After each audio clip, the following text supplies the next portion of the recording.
Bien chicos, ahora vamos a hablar de las enfermedades intercurrentes en el embarazo. Y cuando hacemos referencia a ese término estamos, por ejemplo, vamos a revisar lo que viene a ser VIH, infección por VIH y gestación, que la importancia acá es revisar, ¿no es cierto?, el riesgo de transmisión vertical. Por eso hay una norma técnica en el Ministerio de Salud que nos habla sobre el manejo o la atención integral de una gestante con VIH para evitar la transmisión vertical. La tuberculosis y el embarazo, que son muy frecuentes. Recuerden, Perú tiene alta prevalencia de tuberculosis y una alta tasa de natalidad, de fertilidad en la mujer. Entonces eso hace que sea prevalente también esto, ¿no? Y la complicación metabólica característica de los pacientes con obesidad, adultos, mayores, con factores de riesgo, que viene a ser la diabetes gestacional, ¿no? Entonces comenzamos. En el caso de VIH y gestación, como les había comentado, es importante revisar acá las medidas de transmisión vertical, para evitar la transmisión vertical, ¿no? Antes, cuando no había estas medidas profilácticas, la transmisión de madre a niño era del 30%, doctores, pero actualmente es más o menos del 1%, debido a que se ha instaurado toda una política en la cual se evita esta transmisión vertical. Donde hay más riesgo, recuerden, durante el trabajo de parto, ¿no? La mamá puede contagiar en el embarazo, en el parto o en la lactancia, pero recuerden que donde hay más riesgo es durante el trabajo de parto, ¿no? Muy bien. Vamos a ver por acá las 4 medidas entonces para evitar la transmisión vertical. Tenemos la primera medida, que es iniciar el esquema de tratamiento antirretroviral, ¿correcto? En la mamá. Toda gestante en su primer control le debemos tomar un estudio de ELISA, una prueba rápida para ELISA, para VIH. De tal manera que si la diagnosticamos debemos iniciar lo más pronto el esquema de elección, ¿ya? La norma técnica del 2014, en esa nos vamos a basar. La del 2014 nos dice que les debemos iniciar el esquema de Targa a partir de las 14 semanas. Y eso lo han preguntado en más de una oportunidad, ¿correcto? ¿A partir de qué semana se debe iniciar el esquema de Targa? A partir de las 14 semanas. ¿Estamos? Ya está. Ojo. Norma técnica del 2014. Pero chicos, acá ya les debo comentar que ahora en diciembre, ahora último nomás, en diciembre del 2019, se ha actualizado esta norma técnica. ¿Correcto? Se ha actualizado. De ahí que si les preguntaran en función de esta última norma técnica del 2019, ¿ya?, el esquema de tratamiento antirretroviral en la gestante se debe iniciar a las 12 semanas. Ojo con ese dato, ¿ya? Por eso acá vamos a aclarar eso en los bancos de preguntas, porque la mayoría hacía referencia a la norma del 2014, que decía iniciar a partir de las 14, ¿ya? Pero en el actual del 2019, a partir de las 12 semanas, ¿ya? Tener en cuenta que Favirenz es teratogénico en el primer trimestre, ¿correcto? En el primer trimestre. Por eso es que el esquema se debe iniciar a partir de las 14 semanas. Se debe plantear la vía del parto por cesárea, ¿correcto? La vía del parto, ¿no? Un parto programado, un parto electivo por cesárea. Se contraindica la lactancia materna, tanto directa como cruzada, ¿no? La directa es por la propia mamá, la cruzada es por otra mujer. Tanto la directa como la cruzada está contraindicada. ¿Qué se debe utilizar? Fórmula maternizada, ¿ya? Debemos utilizar fórmula maternizada. Ese es el concepto que deben recordar. Y VIH es una contraindicación absoluta, ¿correcto? Absoluta para lactancia materna, igual que galactosemia, igual que si la mamá está recibiendo quimioterapia, es una contraindicación absoluta. Y luego, dentro de las 24 horas de haber nacido, ¿no es cierto?, el bebito, también debemos darle sus antirretrovirales, ¿no? Con sidobudina o en algunos casos complementar con nevirapina dependiendo del escenario, ¿no? Entonces, esas son las 4 medidas que han permitido bajar a menos del 1% la transmisión vertical, ¿ya?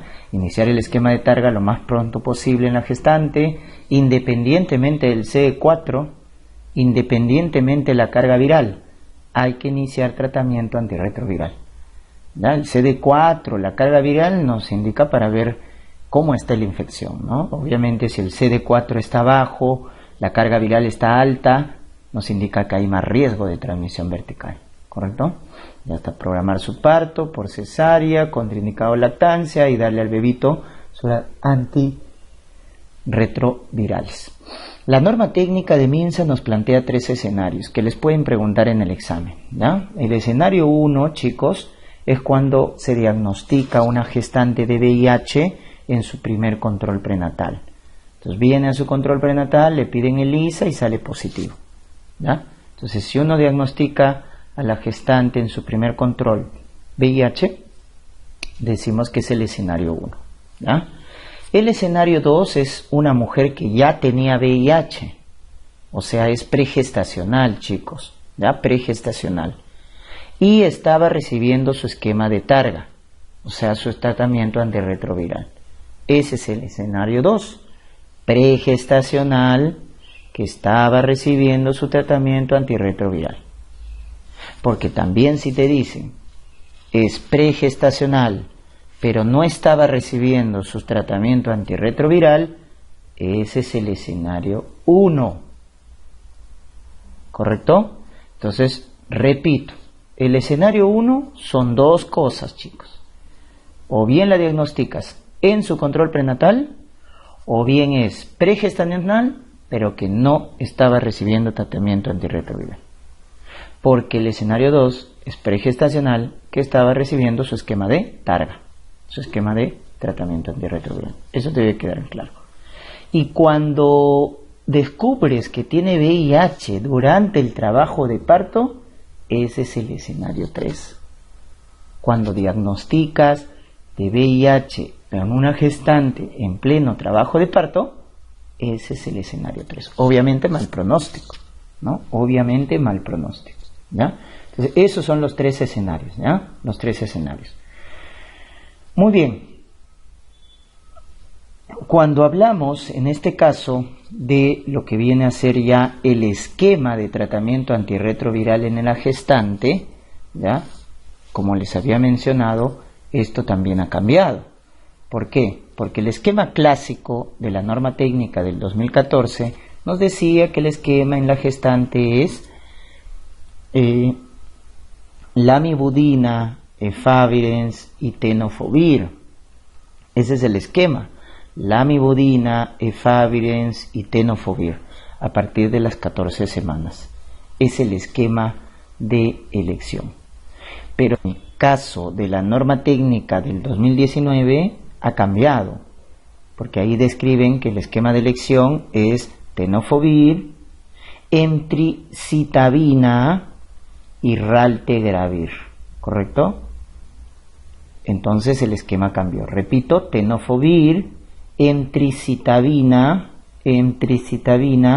y raltegravir, ¿ya? Según la norma del 2019. En cambio, del 2014 contemplaba tenofovir, lamivudina y efavirenz, ¿correcto? Entonces, bueno, esto va cambiando, ¿no es cierto? Ustedes saben que la medicina va cambiando según los estudios, según las evaluaciones que se hacen. Muy bien, entonces el esquema en ese caso cambia, ¿correcto? Cambia. Con respecto a la vía del parto, también se plantea la cesárea siempre y cuando vemos que el aumento de riesgo de transmisión vertical es alto, porque podemos dar chance vaginal. ¿Y en qué casos podemos dar chance vaginal? Por ejemplo, nuevamente la norma técnica del 2019 hace referencia a esto. Si la gestante tiene un control prenatal adecuado, ha iniciado tratamiento antirretroviral y la carga viral es menos de 1000 copias por mililitro, parto vaginal. Parto vaginal. Pero eso sí, hay que usar, sidobudina por vía endovenosa durante el trabajo de parto. ¿ya? Sidobudina por vía endovenosa durante el trabajo de parto. Entonces ahí podemos darle chance vaginal, ¿ya? Entonces no es que toda gestante con VIH vaya a cesárea, podemos darle chance vaginal. También se indica parto vaginal cuando ya la gestante entra a fase activa. Si tenemos una gestante que ya tiene o inició trabajo de parto y su dilatación es más de 4 centímetros, es preferible hacer cesárea. Perdón, es preferible el parto vaginal, porque ya pasó el riesgo, entonces ya no tiene sentido hacerle cesárea. O cuando las membranas están rotas más de 4 horas, también se indica parto vaginal. ¿Momento? En el caso de la lactancia materna, hemos dicho, está contraindicado tanto la directa como la cruzada y se debe utilizar fórmula maternizada, ¿no? Y en el caso del recién nacido, ¿no es cierto?, si la mamá recibió su esquema de targa durante el embarazo, entonces le damos sidobudina por 4 semanas, ¿correcto? Al recién nacido le damos sidobudina por 4 semanas si es que recibió su esquema de targa. En caso de la mamá no recibió targa, ¿no es cierto?, el escenario 3, por ejemplo, viene en el parto, no recibió su tratamiento, entonces ahí le damos sidobudina más nevirapina al recién nacido, cuando la mamá no ha recibido su esquema de targa, ¿no? Muy bien, entonces esas medidas deben recordar por qué son las que evitan la transmisión vertical en una gestante con VIH, ¿ya? Cualquier procedimiento invasivo en la gestante con VIH pues está contraindicado, ¿no? No se debería romper membranas, no se debería hacer, amniotomía, amniorexis, ordeñar el cordón, hacer procedimientos invasivos. Eso no está permitido en una gestante con VIH, ¿no? Bien, chicos. En el caso de tuberculosis, recuerden que esta es la causa de muerte materna indirecta más frecuente. Cuando a ti te hablen de muerte materna, te están hablando, pues las causas más frecuentes son directas. Hemorragia, preeclampsia, esas son muertes maternas directas. Pero cuando te hablen de muerte materna indirecta, que es por otras patologías no obstétricas, la causa más frecuente en el Perú, tuberculosis. ¿Correcto? Primer concepto que deben recordar. Causa de muerte materna indirecta más frecuente, ¿no? Muy bien. ¿TB contraindica la lactancia, chicos? No.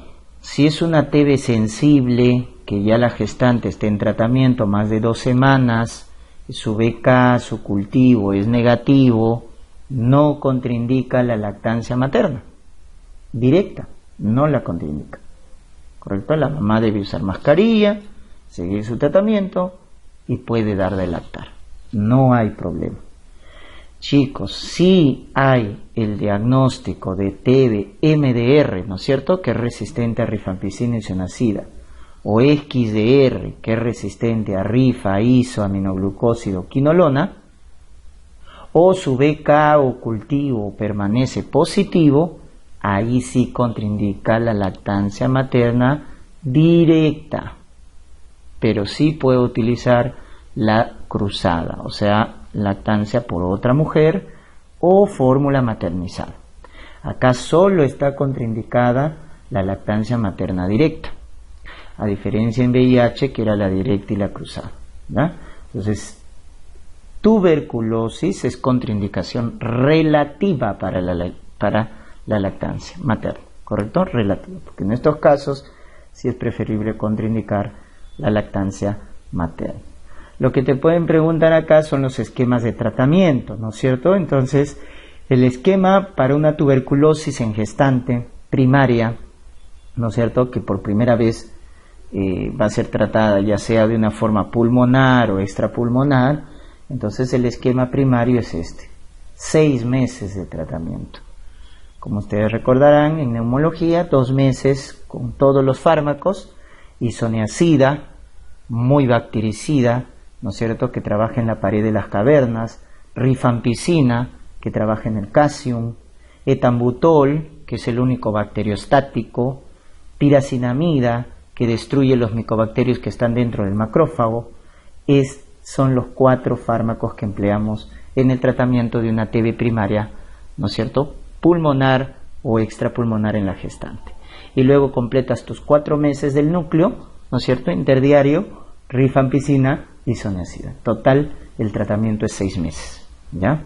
También si te dicen, tiene TB sensible más VIH, así tenga VIH, también el esquema es 6 meses, ¿correcto? El esquema es 6 meses. Muy bien. Entonces, este es el esquema de elección. ¿Quién está contraindicado? Streptomicina. ¿Por qué? Porque está asociado a hipoacusia, está asociado a sordera congénita.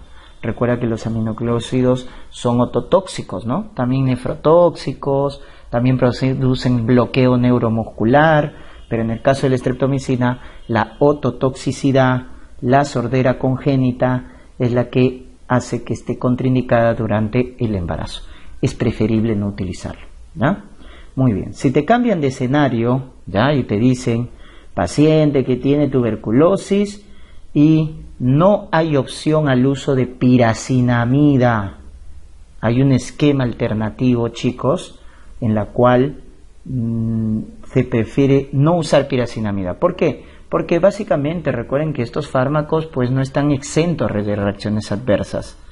Entonces es mejor utilizar menos fármacos. Entonces, ¿cuál es el esquema si no utilizamos piracinamida? El esquema cambia a 7 meses, ¿correcto? Perdón, a 9 meses. A 9 meses, ¿correcto? Disculpen. A 9 meses. ¿Cómo se da estos 9 meses de tratamiento cuando no hay piracinamida?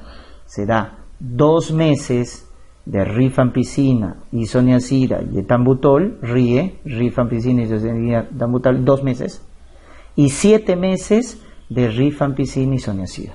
Ese es el esquema cuando no utilizamos piracinamida. ¿Ven, chicos? Entonces el esquema es 6 meses, ¿no es cierto? Tu esquema clásico, 6 meses. Pero por ahí si te dicen, y si no hay piracinamida, ¿cuánto duraría? 9 meses, 2 meses RIE y 7 meses rifampicina, isoniazida. Ese es el esquema alternativo. Te cambian de esquema y te dicen, es una paciente que abandonó el tratamiento o ha tenido una recaída. Entonces, cuando hay abandono o recaída, también el esquema cambia, chicos. El esquema ahora es de 8 meses de tratamiento, cuando es en el caso de recaída o abandono. En estos casos, el esquema es 2 meses con todos estos fármacos. Ojo, cuando es recaída o abandono, utilizamos 2 meses isoniazida, rifampicina, etambutol, piracinamida y streptomicina, chicos. Cuando es una recaída o abandono, podemos usar strepto en los 2 primeros meses. Entonces, en los 2 primeros meses damos estos 5. Luego, 1 mes con estos 4, iso, rifa, etambutol, piracinamida. Ahí vamos ya 3 meses. Y 5 meses, ¿no es cierto? 5 meses, rifa, iso, etambutol. Ya, chicos, el tratamiento entonces cuando es una recaída o abandono es de 8 meses, ¿ya? Los 2 primeros meses damos los 5, iso, rifa, etambutol, piracinamida, streptomicina. 1 mes con los 4, iso, rifa, etambutol, piracinamida, ya excluyo el strepto, ¿ya? Y 5 meses, rifampicina, isoniazida, etambutol. Ya está. Esos son los esquemas que les podrían preguntar porque son esquemas establecidos. ¿Estamos? Muy bien. Cuando ya la tuberculosis es MDR, XDR, ya recuerden ahí el tratamiento es individualizado. Hay que hacer sus pruebas de sensibilidad y damos pruebas específicas, ¿no? Por ahí que les pregunten cuánto dura el tratamiento. Recuerden que en una TB drogoresistente el tratamiento aproximado es 24 meses. Cuando es una tuberculosis drogoresistente, ¿ya? Muy bien. ¿Qué pasa si es una tuberculosis latente? Entonces, si es una tuberculosis latente porque obviamente, por ejemplo, sale un PPD positivo, ¿no es cierto?, en la gestante, pero obviamente no tiene clínica, no hay alteración radiológica, etcétera. Entonces hay que dar profilaxis, ¿ya? O cuando hay un contacto, pues, ¿no? Entonces hay que dar profilaxis. Y si te preguntaran cuál es el esquema para dar profilaxis en una gestante, es con isoniazida por 6 meses. Isoniazida de 300 miligramos por 6 meses. ¿correcto? Por 6 meses. Es el esquema de la profilaxis para tuberculosis. Muy bien. Y ahora pasamos a la diabetes gestacional, ¿correcto? A la diabetes gestacional. En el caso de la diabetes gestacional, hablamos de una enfermedad metabólica, ¿no es cierto?, que cursa con una hiperglicemia persistente. Bueno, lo primero que quiero señalarles acá es que no hay un consenso en cuanto al diagnóstico, ¿ya? No hay un consenso, pero vamos a tratar de resaltar los puntos pues más importantes. La diabetes gestacional es aquella patología que la descubrimos durante el embarazo, doctores, ¿ya? Durante el embarazo, y luego después del embarazo no persiste, ¿no es cierto? Por eso el término de gestacional, porque es durante el embarazo. Entonces se descubre por primera vez durante el embarazo y no persiste después, porque si ya pues persiste después del embarazo sería ya una diabetes establecida como tal, ¿no? La que conocemos con el nombre de diabetes pregestacional. ¿Estamos? Entonces, tengan la idea de que la diabetes gestacional es aquella que se descubre durante el embarazo y que no persiste, ¿ya? En cambio, la otra es la pregestacional. Por ejemplo, una mujer que ya tenía diabetes y queda embarazada, eso es pregestacional. O la que persiste después del embarazo va a ser también una diabetes establecida. Entonces, ese es el primer concepto. Ahora, ya siendo específico, ¿ya? Siendo específico, toda gestante se va a evaluar durante el embarazo para descartar diabetes. Si el sistema de salud tiene los recursos apropiados, debería descartarse a toda gestante diabetes durante el embarazo. ¿Por qué? Porque la diabetes es la gestación, es un estado prodiabetogénico. Las hormonas que aumentan durante el embarazo, todas les dan la contra la insulina. La progesterona, los estrógenos y sobre todo esta en el segundo y tercer trimestre. ¿Qué hormona está relacionada a la insulinoresistencia? Lactógeno placentario, cuyo pico de secreción máxima es en el segundo y tercer trimestre. Es por eso que la diabetes tiene alto riesgo, alto riesgo de diabetes, ¿ya? Alto riesgo de diabetes. Entonces deberíamos descartar a todas las gestantes, ¿ya? Por eso en su primer control que pedimos glucosa en ayunas. En el primer control de una gestante pedimos glucosa en ayunas, en su primer control. Y luego, cuando tenga 24 a 28 semanas, vamos a descartar diabetes. Esa es la conducta. Esa es la conducta que tienes que acordarte. ¿Cómo debo evaluar a una gestante para descartar diabetes? En su primer control, glucosa en ayunas. Y cuando llega en las 24 o 28 semanas, le hago prueba de tolerancia oral o su tamizaje, como vamos a ver ahora, ¿ya? Entre las 24 y 28 semanas. Descartamos diabetes. Entonces, de esa manera se evalúa a una gestante para diagnosticar diabetes gestacional. ¿Estamos? Muy bien. ¿Cuál es la prueba de tamizaje? La prueba de tamizaje se llama test de O'Sullivan. Chicos, test de O'Sullivan es la prueba de tamizaje, donde se le da a la paciente, se le da a la gestante 50 gramos de dextrosa, ¿ya? Y le medimos la glicemia a la hora. Si la glicemia a la hora sale más de 140, a la hora más de 140, entonces el tamizaje es positivo, cuando a la hora sale más de 140. Y si tu tamizaje es positivo, hay que hacer ahora la prueba de tolerancia oral a la glucosa, ¿ya? Después del tamizaje, la que te va a confirmar es la prueba de tolerancia oral a la glucosa. Esa es la prueba confirmatoria, donde acá tenemos dos: la directa, que es con 75 gramos, y la indirecta, que es con 100 gramos de glucosa, ¿ya? Con 100 gramos de glucosa. Entonces, estamos viendo varias pruebas, pero hay que llegar a un consenso, ¿correcto? A un consenso. Entonces, una gestante, como les había mencionado, una gestante que queremos diagnosticar de diabetes, le vamos a pedir, ¿no es cierto?, su glucosa, acuérdense, en ayunas, glucosa en ayunas. Chicos, si su glucosa en ayunas en la paciente sale, puedes tener estos escenarios, ¿correcto? Puedes tener el escenario de que ya la glucosa en ayunas salga bien elevado, salga más de 126. Puede darse ese el caso.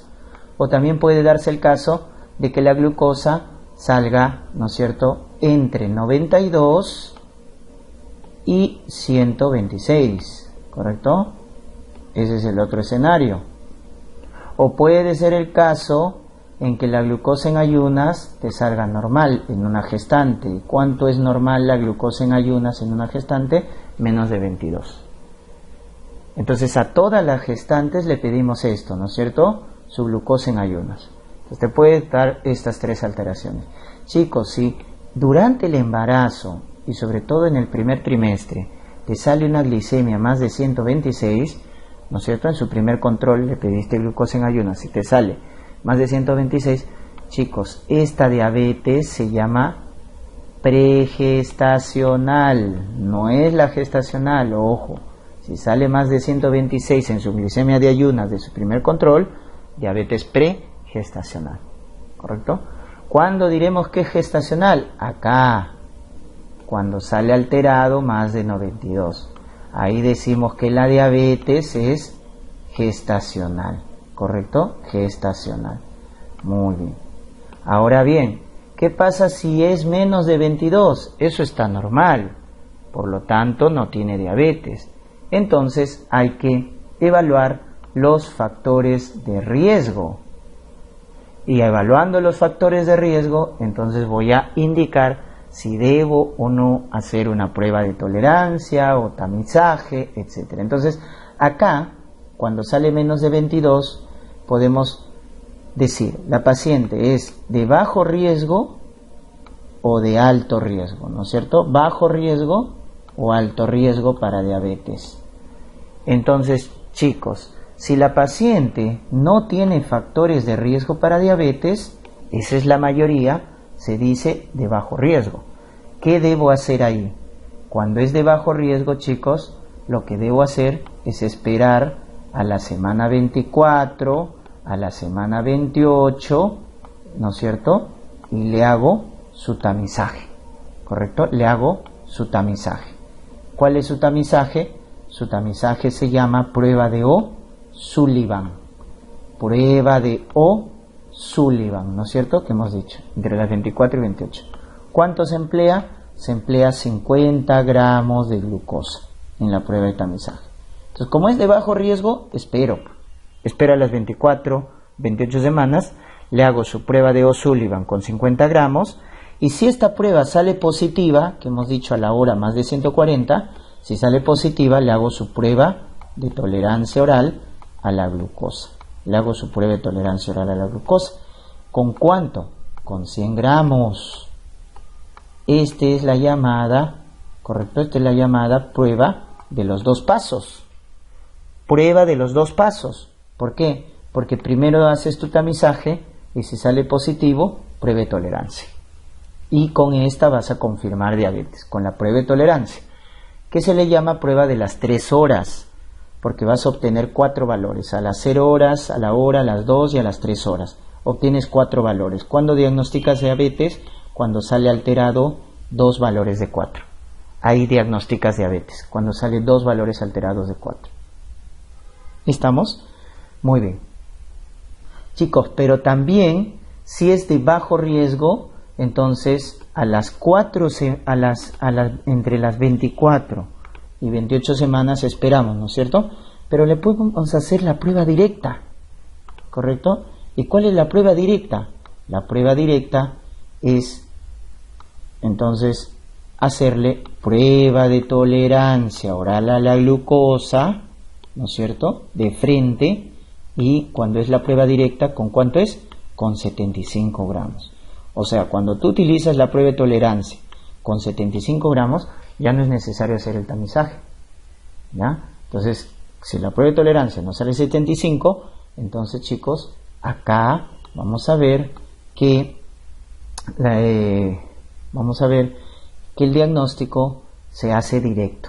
con un solo paso. Esta es la llamada diagnóstico de un solo paso, porque le das 75 gramos y le evalúas. Se llama la prueba de las 2 horas, en la cual voy a obtener 3 valores, a las 0 horas, a la hora y a las 2 horas. Entonces obtengo 3 valores y cuando salga un valor alterado de esos 3, ¿correcto? Un valor alterado de esos 3, hacemos diagnóstico. ¿Cuáles son esos 3 valores?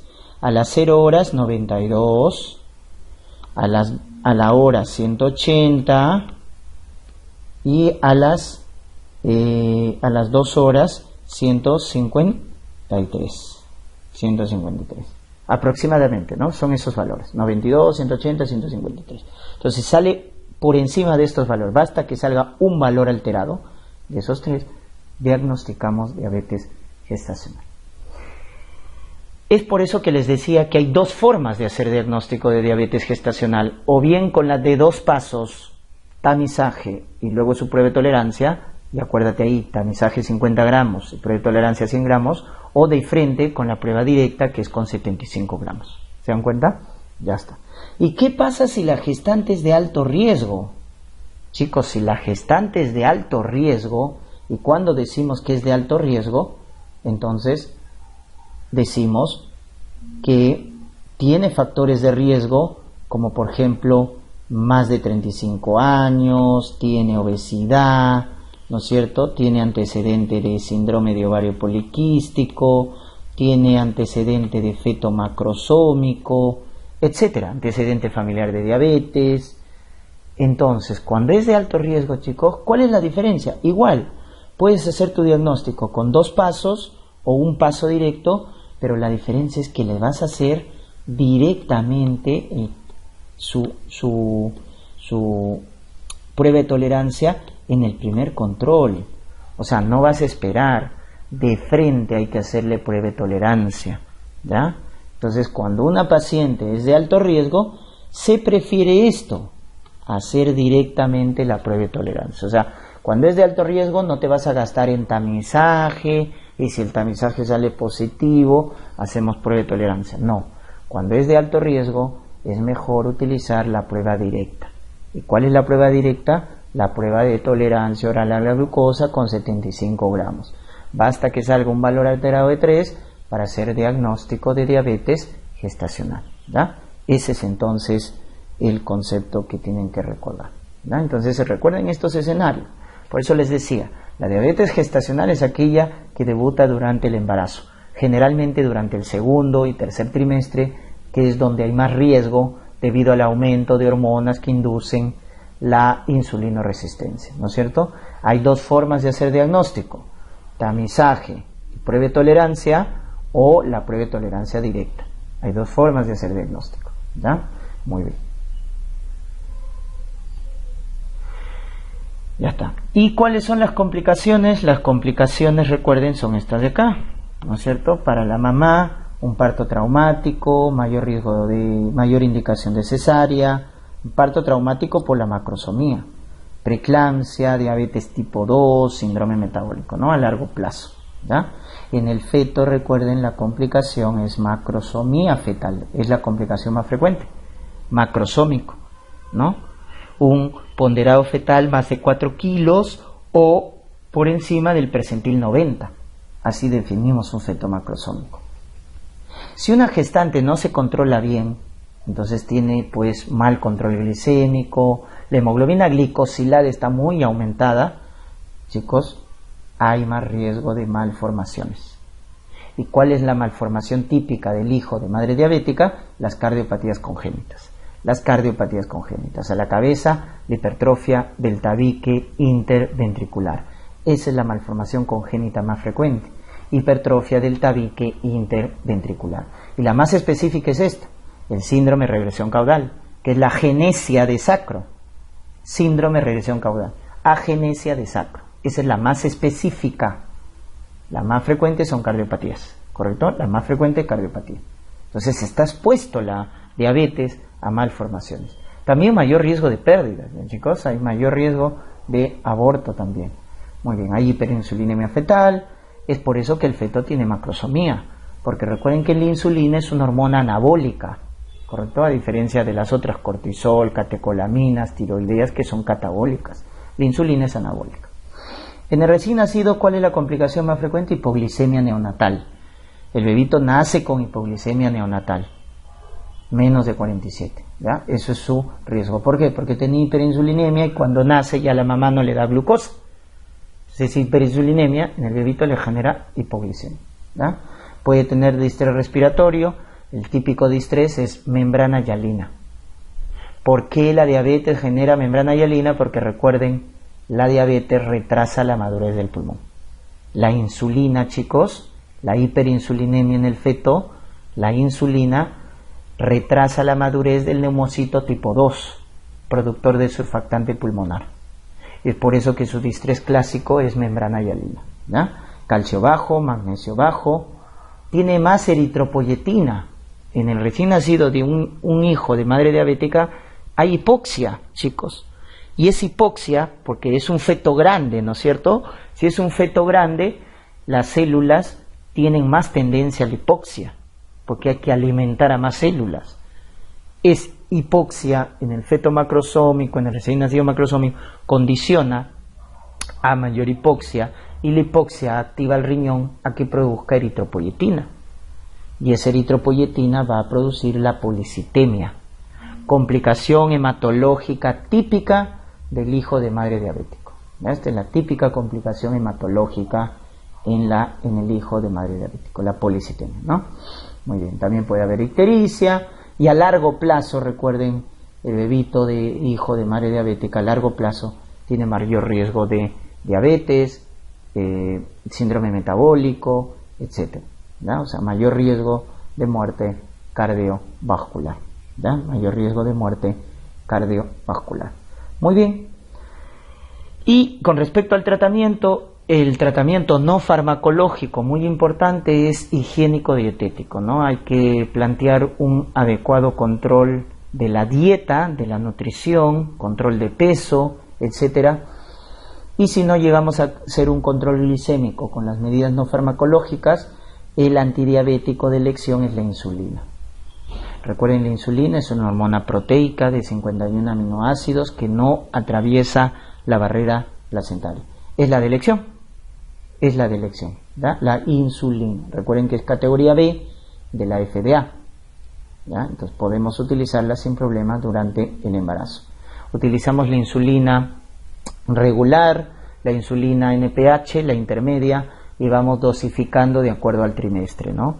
Conforme nos acercamos al parto, las necesidades de insulina van a ser mayor, ¿ya? O sea, en el primer trimestre 0.5 unidades por kilo de peso, en el segundo trimestre es 0.5 y en el 0.8, perdón, y en el último trimestre ya es 1 unidad por kilo de peso de insulina, y vamos monitorizando, ¿no?